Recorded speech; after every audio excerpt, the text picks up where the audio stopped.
Hello guys, welcome to my YouTube channel. आज मैं आप लोगों को बताऊंगी कि कैसे आप अपने ब्लॉग को ऑप्टिमाइज़ कर सकते हैं ताकि वो अच्छी तरह इंडेक्स हो, और कैसे आप अपने ब्लॉग को अच्छी रैंकिंग पे प्लेस कर सकते हैं।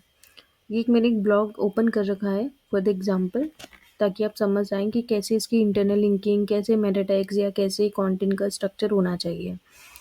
तो फर्स्ट ये एक ब्लॉग है, why SEO fundamentals still matters and may be more than ever. तो पहले तो इनका जो टाइटल है वो बहुत ही ज़्यादा यूनिक है।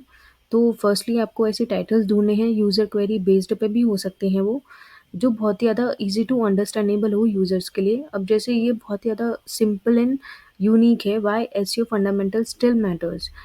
एसईओ के फंडामेंटल्स अभी भी क्यों इतने मैटर करते हैं, and may be more than ever, या फिर हमेशा के लिए ही करेंगे। तो पहले आपका टाइटल यूनिक होना चाहिए, जो आपके कॉम्पिटिटर ने यूज़ ना किया हो या सिमिलर ना हो उसके बेसिस पे, और एक ऐसा टाइटल होना चाहिए जो अभी भी रेलिवेंसी हो उसकी और यूज़र उसके बारे में सर्च कर रहा हो। तो टाइटल यूनिक, देन उसके बाद इमेज। इमेज बहुत ज़्यादा मैटर करती है। जैसे आपने देखा होगा गूगल का एक इमेज सेक्शन भी होता है जहाँ पे आपकी इमेजेस इंडेक्स भी होती हैं और रैंक भी करती हैं। तो कोशिश करें एक यूनिक इमेज बनाएं जो उस ब्लॉग से बिल्कुल सेम होनी चाहिए, और टाइटल वगैरह मेंशन होना चाहिए। तो उसके लिए एक इमेज बनाएं। Second, content proper AI generated नहीं होना चाहिए। अच्छा वाला कंटेंट होना चाहिए, यूनिक कंटेंट होना चाहिए, डिटेल्ड होना चाहिए, ताकि जो यूज़र है उसको जो भी इंफॉर्मेशन चाहिए वो वहीं से ही मिल जाए। देन उन्होंने कंटेंट के बाद उसकी इंटरनल लिंकिंग जो हो वो अच्छी होनी चाहिए।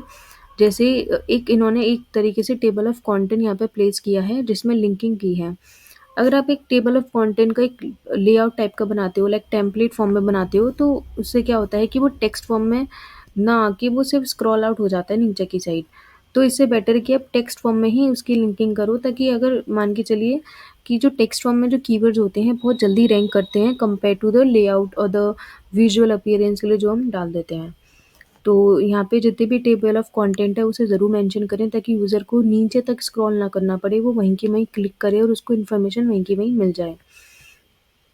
जैसे यहाँ पे ये स्क्रॉल आउट हो गया। तो फर्स्ट टाइटल यूनिक होना चाहिए, इमेज बनानी चाहिए, and then table of content बहुत ज़रूरी है ताकि यूज़र को ईज़ी रहे नेविगेट करने के लिए। इन्होंने साइड बार में भी ऐसे शो किया हुआ है, आप भी एक साइड बार में ऐसे शो करवा सकते हैं अपने ब्लॉग को। देन कंटेंट यूनिक होना चाहिए, पूरा डिटेल और इन्फॉर्मेटिव होना चाहिए। ब्लॉग में एफएक्यूज़ ज़रूर होने चाहिए, ताकि अगर ये जो भी हमारे एफएक्यूज़ हैं वो भी रैंक करते हैं एफएक्यू सेक्शंस में। तो कोशिश करें जो भी यूनिक हमारे एफएक्यूज़ हो सकते हैं, यूज़र जो सर्च कर रहा है उनको ही लें और इसमें प्लेस आउट करें। दूसरा, इसमें इंटरनल लिंकिंग भी अच्छी होनी चाहिए, लाइक इसमें बोथ एक्सटर्नल इंटरनल दोनों टाइप की लिंक्स होनी चाहिए। इंटरनल इसलिए ताकि आपकी पेजेस का फ्लो हो, और एक्सटर्नल इसलिए ताकि हमें अदर वेबसाइट से भी अपनी वेबसाइट पे ट्रैफिक मिले। पर ये नहीं है कि आप इररिलेवेंट लिंक्स लगा दें जो मैटर ही नहीं करती। रेलिवेंट लिंक्स होनी चाहिए। जैसे इन्होंने एक स्टडी का यहाँ पे एक लिंक लगा रखा है कि एक स्टडी की गई थी, उसके बेसिस पे इन्होंने एक कंटेंट में भी प्लेसमेंट इस तरीके से ही की है कि इनकी एक्सटर्नल लिंक रेलिवेंट लगे। सेकंड, यहाँ पे लिंकिंग के लिए, और यहाँ पे वैसे नहीं दिख रही है, ये रहा एआई एसईओ सर्विसेज। इनकी जो एसईओ सर्विसेज है उसकी लिंकिंग लगा रखी है, कंटेंट राइटिंग की, कंटेंट मार्केटिंग की, टेक्निकल एसईओ की। इनके पास हर एक सर्विसेज के पेजेस हैं, इसलिए लिंकिंग वगैरह इजीली हो जाती है। अगर आपकी वेबसाइट पे पेजेस ही नहीं होंगे तो आप लिंकिंग इजीली नहीं कर पाओगे। तो और एक्सटर्नल इंटरनल बोथ लिंकिंग बहुत ज़्यादा इंपॉर्टेंट होती है।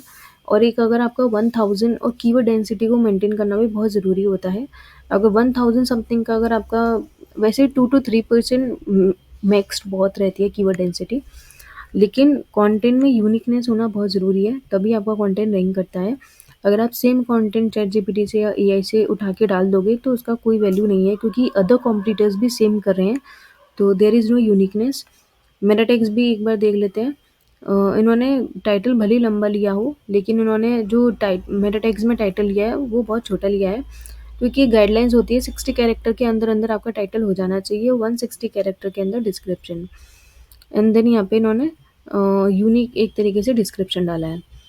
तो अगर आप भी इस तरीके से अपने ब्लॉग को रैंक कराना चाहते हैं तो इन सारी गाइडलाइंस को फॉलो कर सकते हैं।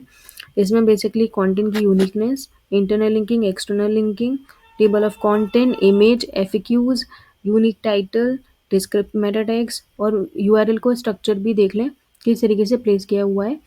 और यूआरएल ज़्यादा लंबा नहीं होना चाहिए, अंडर 75 कैरेक्टर्स हम मे भी प्रेफर करते हैं, तो उसी हिसाब से आप अपनी यूआरएल को ऑप्टिमाइज़ कर सकते हैं। अगर आपको वीडियो अच्छी लगी हो तो प्लीज़ इसे लाइक और सब्सक्राइब ज़रूर करें।